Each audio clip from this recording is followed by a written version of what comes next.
Le film démarre sur les chapeaux de roue avec 2 bus scolaires roulant côte à côte, bondés d'élèves partant en excursion. L'ambiance est à la fête, ça rigole, ça se chamaille gentiment à coups d'oreiller. Il fait beau, tout est calme. Au milieu de ce joyeux bazar, il y a Mitsuko, une fille qui écrit tranquillement un poème dans son coin. 2 filles à côté se moquent d'elle parce qu'elle gratte du papier au lieu de s'amuser comme tout le monde. Elle lui arrache son carnet des mains et son stylo tombe par terre. Mitsuko se penche pour le ramasser. Et là, pile à ce moment-là, une tempête de vent ultra violente frappe les bus. Le souffle coupe littéralement les 2 bus en 2, tranchant net les corps et les esprits des élèves. Mitsuko est la seule survivante, tout ça parce qu'elle s'était baissée. En se relevant, elle voit le toit du bus arraché et ses camarades coupés en 2. Elle reste figée d'horreur. Quelques secondes plus tard, une autre rafale mortelle fonce sur elle. Mais cette fois, elle la sent venir, s'accroupit juste à temps et survit encore. La tempête déchire les poteaux électriques et les câbles. Quand le bus s'arrête enfin, Mitsuko s'extrait de là et court sur la route. Elle aperçoit vite l'autre bus, avec les corps des élèves éparpillés au sol, démembrés et en sang, c'est l'horreur absolue. Mitsuko continue de courir, terrifiée et totalement paumée. Alors que la tempête se rapproche devant, elle repère 4 filles qui marchent sur la route. Elle en attrape une et la plaque au sol juste au moment où la tempête frappe. Les 3 autres sont tuées sur le coup. Mitsuko a réussi à se sauver elle et cette fille. Mais l'instant d'après, la fille meurt en essayant d'aider des garçons à vélo emportés par le vent. Mitsuko se retrouve de nouveau seule. Elle court aussi vite qu'elle peut jusqu'à une rivière. Et là, elle voit encore des corps, des étudiants qui flottent dans l'eau. Elle se lave le visage dans la rivière, troque son uniforme ensanglanté pour des vêtements propres et continue de marcher sans but. Après des heures de marche, elle arrive devant une école pour filles. Bizarrement, l'uniforme ressemble exactement au sien. Plus étrange encore, tout le monde a l'air de la connaître. Encore sous le choc, Mitsuko ne dit rien sur le vent mystérieux qui a massacré tout le monde plus tôt. C'est là que son ami Aki débarque, tout sourire. « Allez, viens, on rentre. » Mitsuko est perdue. Elle ne comprend pas comment elle et Aki peuvent se retrouver soudainement dans la même école. Aki la regarde avec inquiétude. « Pourquoi tu trembles? On a toujours été dans cette classe !» Mitsuko se baisse brusquement en sentant une brise, mais ce n'est que du vent normal. Rien ne se passe. Aki soupire. « T'es bizarre aujourd'hui. » Elle marche vers la classe pendant que Mitsuko essaye de comprendre ce qui se passe. Plus tard, une autre rafale passe et Mitsuko panique encore, s'enfuyant de peur. Aki la poursuit pour essayer de la calmer. Il n'y a aucune raison de s'inquiéter. Finalement, Mitsuko commence à se détendre. Même les profs agissent comme si Mitsuko avait toujours été là. Une fois seule avec Aki, elle demande « Je suis vraiment élève ici ?» Aki répond « Bien sûr que oui !» Mitsuko commence à se dire que le massacre de ce matin n'était peut-être qu'un rêve ou une hallucination. Elle raconte à Aki l'histoire du vent tueur. Tremblante, Aki ouvre doucement la fenêtre. « Regarde, le vent dehors, c'est juste de l'air. Ça peut pas te faire de mal. » Elle dit à Mitsuko de tendre la main. Mitsuko s'exécute, sent la brise calme et commence à la croire. Les 2 se regardent et rigolent nerveusement, réalisant l'absurdité de la situation. Aki dit alors doucement « Peut-être que tu as perdu la mémoire. C'est pour ça que tu ne reconnais pas l'école. » Plus tard, elle retrouve des amis. Tout le monde rigole. Elle décide de sécher les cours pour la journée. Elles partent en forêt, s'amusent. Mitsuko se sent vraiment heureuse, à l'opposé de la terreur ressentie plus tôt. Elle se convainc que ce qu'elle a vu le matin n'était qu'un cauchemar. Arrivée près d'un lac pour reprendre leur souffle, Aki raconte aux autres le rêve bizarre de Mitsuko. Mais une fille, Ri, l'interrompt. Et si c'était vrai, peut-être que Mitsuko était dans un monde parallèle. J'ai lu qu'il existe plein d'univers parallèles. Les autres rigolent pensant qu'elle blague. Peu après, elle trouve un oreiller par terre et commence à jouer avec. Mitsuko remarque 2 filles qui se tiennent pas loin. Elle leur sourit, mais d'un coup, elle s'évapore dans les airs. Alors Ri dit à Mitsuko « Si tu veux changer la réalité, tu dois faire un truc inattendu. Un truc qui sort de l'ordinaire. » Mitsuko réfléchit sérieusement à ses paroles. Plus tard, elle et Aki retournent à l'école. Direction la classe. Mitsuko voit un autre oreiller au sol, le ramasse et le lance pour jouer sur Aki. Mais à cet instant précis, la prof sort une mitraillette et ouvre le feu sur les élèves, tuant toutes les filles de la classe, Aki comprise. Mitsuko est encore la seule survivante. Alors que la prof la braque en disant « Prie avant de mourir, toi qui as séché les cours », 2 filles apparaissent de nulle part, sauvent Mitsuko et s'enfuient avec elle. Elle passe devant une classe où toutes les filles ont été tuées, alors elle s'y cache. Mais une autre prof débarque et abat une des survivantes. Une fille tente de riposter mais se fait tuer net. Sa lutte s'arrête là. Ri attrape Mitsuko pour l'aider à fuir, mais Ri se fait tirer dessus et s'effondre au sol. Dans un dernier souffle, elle dit à Mitsuko « Course! Essaye de t'échapper avant qu'il t'attrape. Mitsuko court avec les quelques survivantes pendant que les profs leur tirent dessus par les fenêtres, liquidant toutes celles qui ont séché les cours. Ils ne voulaient laisser aucune fille s'en sortir. 5 filles réussissent à sortir de l'école. L'une d'elles se tourne vers Mitsuko. Tu dois réfléchir et faire quelque chose. Tout ça est entre tes mains. Mitsuko ne comprend pas ce qu'elle veut dire. Soudain, le vent revient et les balaye, tuant toutes les filles sauf Mitsuko.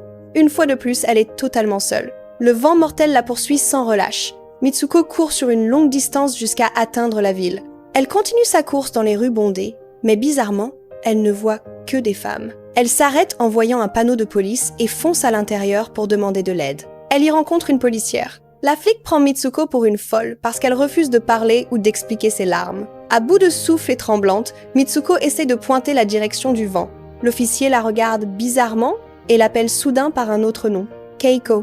Elle demande « Pourquoi tu portes un uniforme scolaire ?» Mitsuko se tourne vers un miroir et c'est le choc. Son reflet est complètement différent. Il s'avère que la policière s'appelle Tomo et c'est l'amie de Keiko. Tomo sourit, tu devrais être heureuse.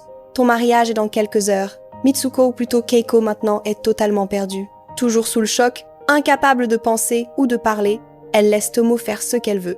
Tomo l'aide à monter dans une voiture direction l'église pour son mariage. Jusqu'ici, Mitsuko a vécu des trucs bizarres, mais là c'est le pompon. Sur le chemin, les femmes dans la rue la saluent joyeusement. Elles la traitent toute comme une célébrité, la félicitant pour son mariage. Arrivée à l'église, une foule de femmes l'entoure pour la bénir et faire la fête. À l'intérieur, elle entre dans une pièce pour se changer et se fige en voyant Aki. Elle n'en croit pas ses yeux. « Qu'est-ce qui se passe ?» demande Mitsuko paniquée. Aki chuchotait doucement. « Je sais ce que tu penses. Baise la voix. Calme-toi. Je t'expliquerai tout plus tard. » Dehors, les autres femmes potinent sur la beauté du marié. Puis elles apportent la robe de mariée pour Keiko. Aki demande à toutes les filles de sortir, prétextant que Keiko est nerveuse. Une fois seule, Aki l'appelle par son vrai nom, Mitsuko, et dit « Tu dois faire exactement ce que je te dis. Reste calme. Ne panique pas. Je ne peux pas tout expliquer maintenant, elle nous observe. » Mitsuko fait confiance à Aki et la laisse l'aider. Aki lui enfile la robe de mariée, s'assurant que tout est parfait. Quand Mitsuko est prête, quelques filles entrent pour l'emmener à la cérémonie. Mais soudain, Aki les attaque et les tue toutes. Elle veut apprendre à Mitsuko à se battre. Elle tend à Mitsuko une bouteille en verre cassé. Utilise ça pour attaquer quiconque te fait sentir en danger. Mitsuko hoche la tête et s'avance vers l'autel, tenant le tesson de bouteille à la place du bouquet. Les invités, toutes des femmes, l'applaudissent. Et là, moment de choc. Devant tout le monde, il y a un cercueil à la place du marié. Quand il s'ouvre, à l'intérieur se trouve le cadavre du supposé mari de Keiko. Il a une tête de cochon. Les invités commencent à agir bizarrement, se moquant de Mitsuko, riant et la poussant vers le cercueil. Quand elles essayent de la forcer à embrasser le cadavre, Mitsuko hurle, le poignarde avec le verre, puis se retourne contre les autres, tuant certaines femmes dans une frénésie de panique. Aki réapparaît pour essayer de la calmer. Mais les deux profs de l'école débarquent soudainement. Mitsuko et Aki les combattent ensemble, et après une lutte brutale, elles réussissent à les vaincre. Elles s'enfuient de l'église, courant vers l'extérieur.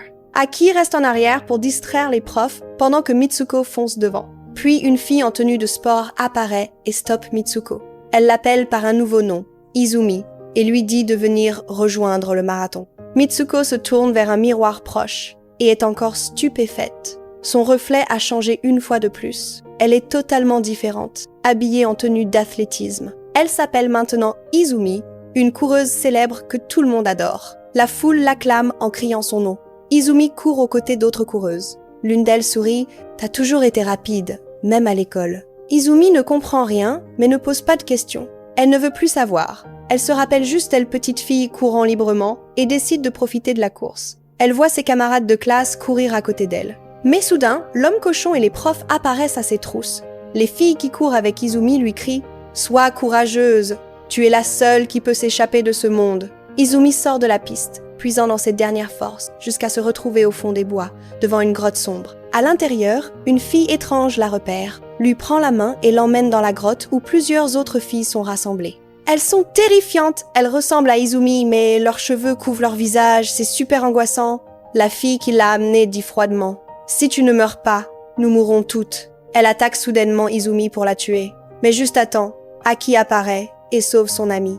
Aki dit urgemment à Izumi « Répète après moi. » Continue de dire cette phrase quoi qu'il arrive. « Je suis Mitsuko. » Izumi, tremblante et confuse, commence à répéter. Je suis Mitsuko. Je suis Mitsuko.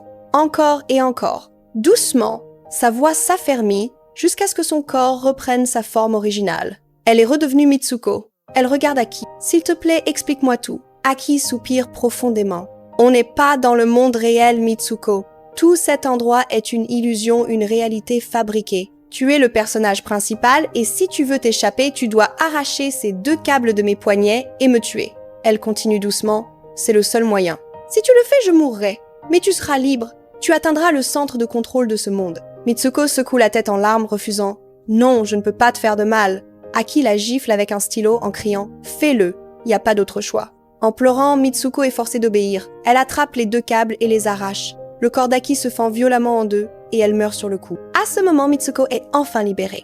Elle ouvre les yeux et se retrouve debout dans un restaurant entouré d'hommes. Abasourdie, elle avance, l'esprit en vrac, jusqu'à remarquer une affiche au mur. L'affiche montre 3 visages, Mitsuko, Keiko et Izumi.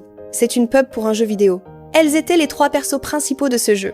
Elle apprend alors la vérité. Mitsuko est maintenant dans une ville futuriste dystopique gouvernée par les hommes. Seuls les hommes vivent ici, obsédés par des jeux violents et des défis de survie. Le jeu avec Mitsuko s'appelait Tag. Un homme s'approche, la reconnaissant. « Je te connais. Tu es dans le futur maintenant. » Les yeux de Mitsuko s'écarquillent de choc. Elle s'évanouit. Au réveil, elle se retrouve encore dans une grotte similaire à celle d'avant. À l'intérieur, tous les personnages du jeu sont préservés comme des mannequins sans vie. En s'enfonçant, elle voit un vieil homme assis devant un grand écran jouant au jeu Tag avec le personnage de Mitsuko. Il se tourne vers elle. « Ça fait 15 ans depuis cette époque. Quand tu étais au lycée, je t'admirais. Après ta mort, j'ai pris ton ADN et celui de tes amis pour créer des copies 3D. » Mitsuko se fige, horrifiée en voyant les répliques plus vraies que nature d'elle-même et d'Aki juste à côté. Le vieil homme sourit bizarrement. « J'ai fait ces copies pour mon jeu, » dit-il fièrement. Puis un jeune homme entre et dit à Mitsuko de s'allonger sur le lit. Sur ordre du vieux, fais ce qu'il dit. Terrifiée, Mitsuko marche vers le lit. L'homme est sur le point de la toucher quand soudain elle se souvient des mots de Ri. Fais quelque chose d'inattendu au-delà de l'ordinaire. Si tu veux échapper à l'illusion, c'est maintenant. Mitsuko prend le conseil à cœur. Elle craque. Elle hurle sur le vieux, l'attaque. Arrêtez de jouer avec les filles comme si c'était vos jouets. Elle attrape un oreiller et le frappe fort. Des plumes explosent, devenant rouge sang dans l'air. Puis elle saisit une tige en métal de sa main et se poignarde la poitrine. Le vieil homme hurle de choc car sa mort détruirait tout le jeu. Et c'est exactement ce qui se passe. Les 3 personnages, Mitsuko, Keiko et Izumi, meurent et le monde du jeu s'effondre. Mitsuko est enfin libre, enfin vivante dans le monde réel. Et voilà, c'est la fin de l'histoire. Oublie pas de cliquer sur le pouce bleu pour qu'on atteigne les 10 000 likes. Si t'es arrivé jusqu'au bout, lâche un emoji plume en commentaire pour qu'on sache qui a vraiment kiffé.